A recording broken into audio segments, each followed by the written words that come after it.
દેશમાં ધાર્મિક આસ્થા અને બંધારણીય અધિકારો વચ્ચેનો એક સૌથી મોટો સંઘર્ષ ફરી એકવાર સુપ્રીમ કોર્ટના દરવાજા સુધી પહોંચ્યો છે। સબરીમાલા મંદિર પ્રવેશ મુદ્દે હવે 9 સભ્યોની બંધારણીય બેન્ચ સમક્ષ સુનાવણી શરૂ થઈ છે। એક તરફ મહિલાઓના સમાન અધિકારનો પ્રશ્ન છે, તો બીજી તરફ સદીઓથી ચાલી આવતી ધાર્મિક પરંપરાઓ। તો આખરે અદાલત આ બંને વચ્ચે સંતુલન કેવી રીતે બેસાડશે અને શું આ ચુકાદો માત્ર સબરીમાલા પૂરતો જ સીમિત રહેશે કે દેશભરના અન્ય ધાર્મિક સ્થળો પર પણ તેની અસર પડશે? આવો વિગતે વાત કરીએ આ મામલા વિશે આ અહેવાલમાં। નમસ્કાર, હું ચિરાગ વર્ષાબેન, આપ જોઈ રહ્યા છો સ્વમાન। આ સમગ્ર મામલો કેરળના પ્રસિદ્ધ સબરીમાલા મંદિર સાથે જોડાયેલો છે, જ્યાં 10 થી 50 વર્ષની વયની મહિલાઓના પ્રવેશ પર વર્ષોથી પ્રતિબંધ લાગુ હતો। 2018માં સુપ્રીમ કોર્ટે ઐતિહાસિક ચુકાદો આપતા આ પ્રતિબંધને બંધારણ વિરુદ્ધ ગણાવ્યો હતો અને મહિલાઓને પ્રવેશની મંજૂરી આપી હતી। જો કે આ નિર્ણય બાદ દેશમાં ભારે વિરોધ થયો અને અનેક સમીક્ષા અરજીઓ દાખલ કરવામાં આવી। હવે આ જ મુદ્દે સુપ્રીમ કોર્ટની 9 ન્યાયાધીશોની બંધારણીય બેન્ચ ફરીથી સુનાવણી કરી રહી છે। 7 એપ્રિલ 2026થી આ સુનાવણી શરૂ થઈ ગઈ છે, જે 22 એપ્રિલ સુધી ચાલશે। આ બેન્ચનું નેતૃત્વ ચીફ જસ્ટિસ સૂર્યકાંત કરી રહ્યા છે અને તેમાં justice B V. Nagarathna, justice M M. Sundaresh, justice Ahsanuddin Amanullah, justice Arvind Kumar, justice Augustine George Masih, justice Prasanna B. Varale, justice R. Mahadevan અને જસ્ટિસ જોયા માલ્યા બાગચીનો સમાવેશ થાય છે। હાલની સુનાવણી દરમિયાન કેન્દ્ર સરકારે 2018ના ચુકાદાની સમીક્ષાની તરફેણમાં મહત્વપૂર્ણ દલીલો મૂકી છે। સોલિસિટર જનરલ તુષાર મહેતાએ જણાવ્યું છે કે ધાર્મિક માન્યતાઓ અને પરંપરાઓ ન્યાયિક સમીક્ષાના દાયરાની બહાર હોવી જોઈએ।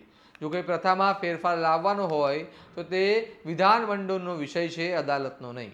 તેમણે સ્પષ્ટ કહ્યું કે આ પ્રતિબંધ અસ્પૃશ્યતા નથી, પરંતુ ભગવાન અયપ્પાના બ્રહ્મચારી સ્વરૂપ સાથે જોડાયેલી આસ્થા છે। બીજી તરફ સુનાવણી દરમિયાન જસ્ટિસ બી.વી. નગરથનાએ મહત્વપૂર્ણ નિરીક્ષણ કર્યું કે તેમણે સ્પષ્ટ કહ્યું કે મહિલાઓને મહિનાના કેટલાક દિવસો માટે અસ્પૃશ્ય માનવું સ્વીકાર્ય નથી। સ્ત્રી તરીકે કહું છું, દર મહિને 3 દિવસ માટે અસ્પૃશ્ય રહેવું અને ચોથા દિવસે અસ્પૃશ્યતા સમાપ્ત થઈ જવી આ સ્વીકારી શકાય નહીં। તેમણે વધુમાં કહ્યું કે જો કોઈ સામાજિક બુરાઈને ધાર્મિક પ્રથાના નામે આગળ ધપાવવામાં આવે તો અદાલતને તેમાં હસ્તક્ષેપ કરવાનો અધિકાર છે। જસ્ટિસ એમ.એમ. સુંદરેશે વિજ્ઞાન અને ધર્મની વચ્ચેનો તફાવત સ્પષ્ટ કરતાં કહ્યું કે વિજ્ઞાન તર્ક પર આધારિત છે, જ્યારે ધર્મ આસ્થા પર આધારિત છે। આ સમગ્ર કેસમાં 2018ના ચુકાદા પછી કેરળ સરકારે પણ પોતાનું વલણ બદલ્યું છે। અગાઉ તેમણે મહિલાઓના પ્રવેશને સમર્થન આપ્યું હતું, પરંતુ હવે તેઓ વ્યાપક સમીક્ષાની તરફેણમાં ઊભા છે। હવે આ સુનાવણી માત્ર એક મંદિર સુધી મર્યાદિત નથી, અદાલતને કેટલાક મોટા બંધારણીય પ્રશ્નોના જવાબ આપવા છે, જેમ કે પ્રથમ, ધાર્મિક પ્રથાઓ પર ન્યાયિક સમીક્ષાની હદ શું છે?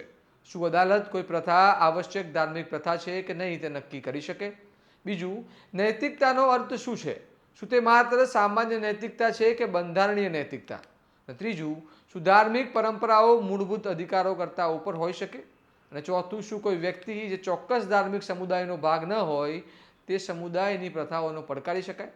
આ નિર્ણયનો પ્રભાવ સબરીમાલાથી આગળ વધીને મસ્જિદોમાં મહિલાઓના પ્રવેશ, દાઉદી બોહરા સમુદાયમાં પ્રચલિત પ્રથાઓ, પારસી મહિલાઓના અગિયારમાંથી પ્રવેશ અને અન્ય ધાર્મિક પ્રથાઓ સુધી પણ પડી શકે છે। હવે સવાલ એ છે કે શું અદાલત પરંપરા અને સમાનતા વચ્ચે સંતુલન બેસાડી શકશે? શું મહિલાઓને સંપૂર્ણ સમાન અધિકાર મળશે કે પછી ધાર્મિક સ્વતંત્રતાને પ્રાથમિકતા આપવામાં આવશે? આ મામલે તમારું શું માનવું છે? અમને કમેન્ટમાં જણાવો અને આવા જ વિશ્લેષણાત્મક અહેવાલ માટે સ્વમાનને લાઇક, શેર અને સબસ્ક્રાઇબ કરવાનું ભૂલતા નહીં। નમસ્કાર।